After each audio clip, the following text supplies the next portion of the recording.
There's a kind of tiredness that sleep doesn't fix. You can go to bed early, you can cancel plans, you can even take a day for yourself and still wake up feeling heavy. Not physically, but emotionally. Like something inside you has been running for days without ever stopping, and no one really sees it because you're still functioning, you're still replying, still showing up, still handling responsibilities. You don't look broken, you just look quiet. And sometimes even you can't explain it. You just know that something feels depleted. Not dramatic, not urgent, just worn down. And when people ask, "Are you okay?" you automatically say yes, because technically nothing is falling apart. But something inside you feels tired of holding everything together. Emotional exhaustion rarely gets sympathy because it doesn't look like crisis. It looks like being capable. It looks like being strong. It looks like being the one who can handle it. And many women are praised for that. You're so mature. You're so stable. You're so emotionally intelligent. But what no one sees is how much effort that stability takes. You are constantly aware of tone, of energy shifts, of unspoken tension. You notice when someone is slightly off, you adjust your words accordingly. You sense when someone is overwhelmed, you step in. You anticipate problems before they grow, and you do it quietly, without applause, without complaint. Because you've learned that being emotionally aware is part of being a good woman. But emotional awareness without rest turns into emotional fatigue. And fatigue, over time, turns into exhaustion. Not because you're fragile, but because you've been carrying more than your share. Emotional exhaustion often comes from something subtle. Constant monitoring. You are rarely fully relaxed. Even in calm moments, part of you is scanning. Is everyone okay? Is the atmosphere okay? Did I miss something? You replay conversations in your head. You analyze expressions. You overthink small changes. Not because you enjoy it, but because you've learned that awareness keeps things stable. You don't just participate in relationships, you manage them. You don't just feel your emotions, you regulate everyone else's too. And over time, you become the emotional anchor, the calm one, the understanding one, the reasonable one. But anchors don't get to drift. Anchors stay grounded so others don't float away. And that responsibility is heavy, even when no one formally gave it to you. When you are known as the strong one, people assume you don't need support. They assume you're fine. They assume you'll speak up if something is wrong. But sometimes you don't speak up. Not because nothing is wrong, but because you're tired of being the one who adds more weight to the room. You've seen how people react to strong emotions. You've seen discomfort. You've seen avoidance. So you soften your feelings. You package them gently. You reduce them to manageable pieces so they don't overwhelm anyone. And slowly, you become skilled at containing yourself.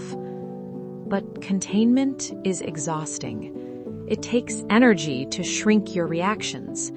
It takes energy to stay composed when you want to cry. It takes energy to be patient when you're overwhelmed. And when you do this repeatedly, your body starts to feel it. Your shoulders stay tense. Your mind rarely feels quiet. Your sleep doesn't fully restore you. Because even in rest, your mind is still active, still thinking, still planning, still holding. At some point, exhaustion shifts. You don't feel overwhelmed. You feel detached. You don't feel intense sadness. You feel dull. The things that used to excite you don't spark the same way. Conversations feel draining. Socializing feels like effort. Even small decisions feel tiring. You start craving silence, not because you dislike people, but because silence is the only place where no one needs anything from you. You may withdraw slightly. You may cancel plans more often. You may respond slower. And sometimes you feel guilty for that, because you're used to being available.